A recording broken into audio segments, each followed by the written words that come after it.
So current drop spindles, back of the front fender, just about, yeah, look at just under 9 inches off the ground. Alright, so this is factory height spindle I was able to get. You can see there's some surface rust on it and it's pretty dirty, so you can clean this off, de-rust it, and then give it a high temperature black paint job. So let's clean this guy up.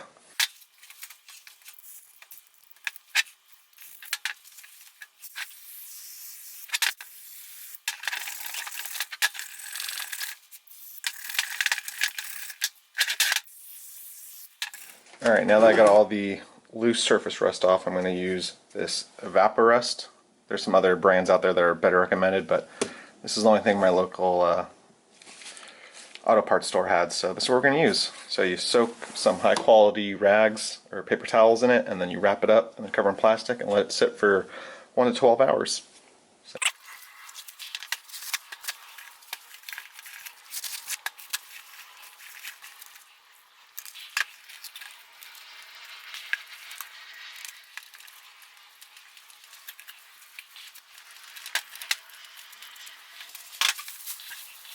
Alright, it's been soaking for a couple hours, so take it off, see how it's looking, and then hit it with the wire brush and the wire wheel, and that should do the trick.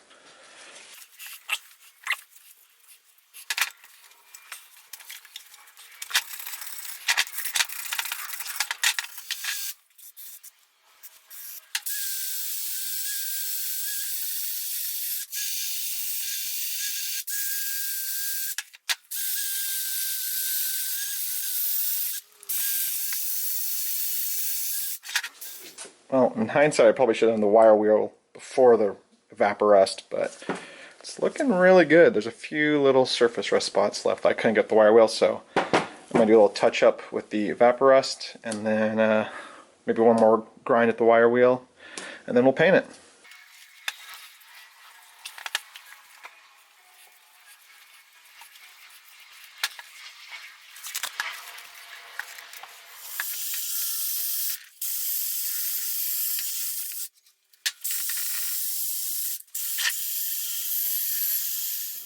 Alright, I got these mostly all degreased, masked up, and in case you didn't know this trick, earplugs make great for masking threaded holes, so just roll them up and stick them in there, and good to go. Learned this trick from some painters at the aerospace company I used to work at.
Speedometer cable.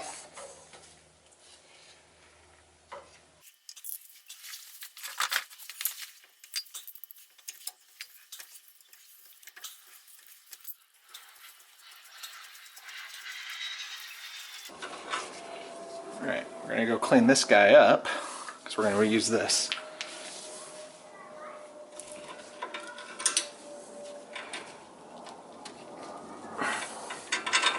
I'm also going to reuse this little Q washer that fits in the groove on the spindle, so clean that up as well. Should be able to take.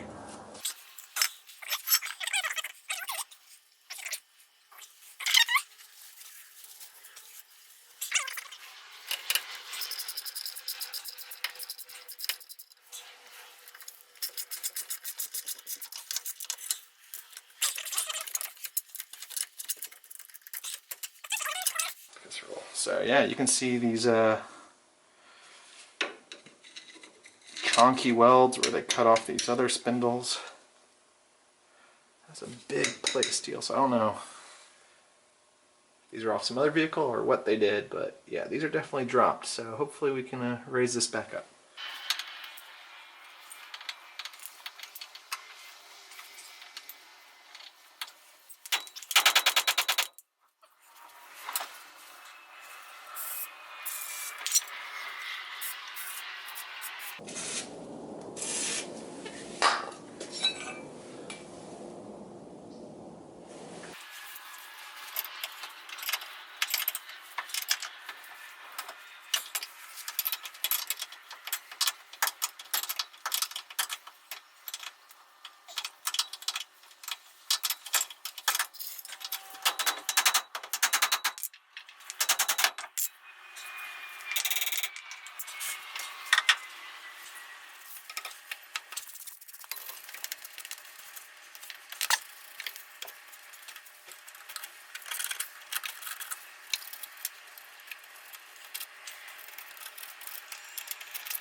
Alright, well the passenger side ended up being a much bigger problem. As you can see, angle grinder and I had to do some work on it, and then this guy still don't want to come off, so I had to go get one of these pullers, but then I had to make a, I guess you'd call it a shim to get enough bite on this guy, because if not, the diameter that's too small and this would just slip off. So yeah, that was a lot of fun.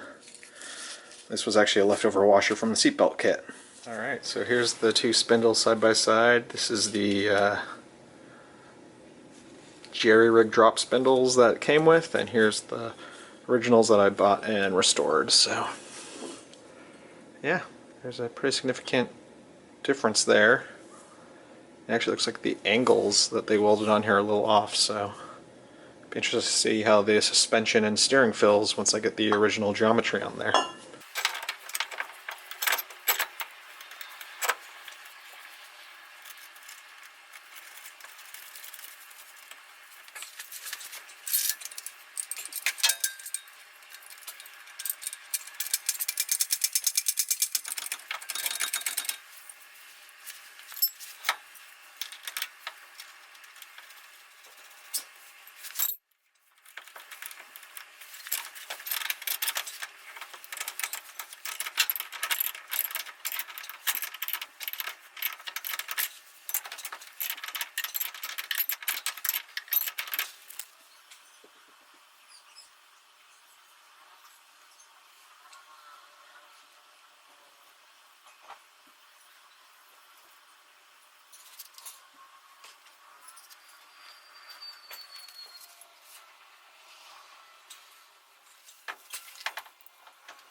Alright, well I royally destroyed this one trying to get it to seal nicely, so we're going to use the old one for now and then get a new one later.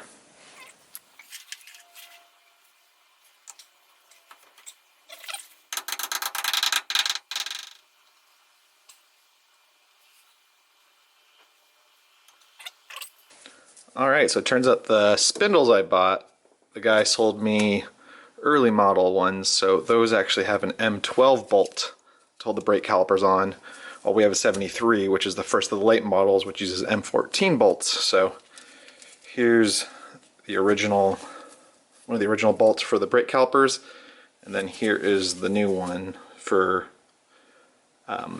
this current one, so that's an M12, that's M14, so we had to also get these little bushings, which took about a month to deliver from the Netherlands, so that was super fun waiting for those. It adds a little bit of spacing because these have larger calipers, so there's bigger spacing on the pads, so this accounts for that. So let's throw this back together and get the bus running again.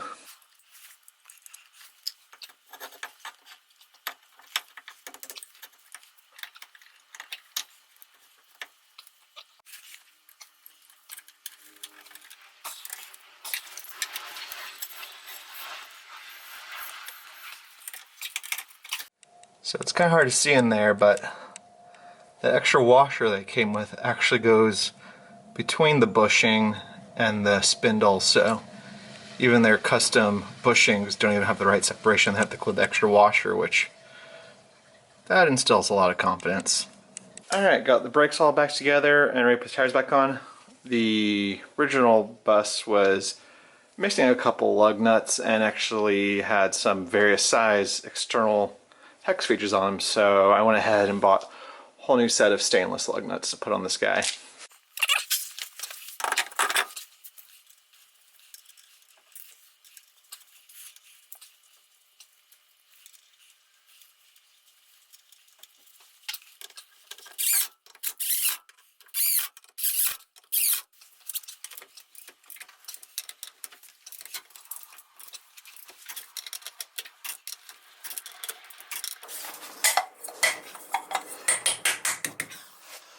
Alright, so front of the fender is now at just about 11 inches, so yeah, we gained about 2.5 inches back, so sweet.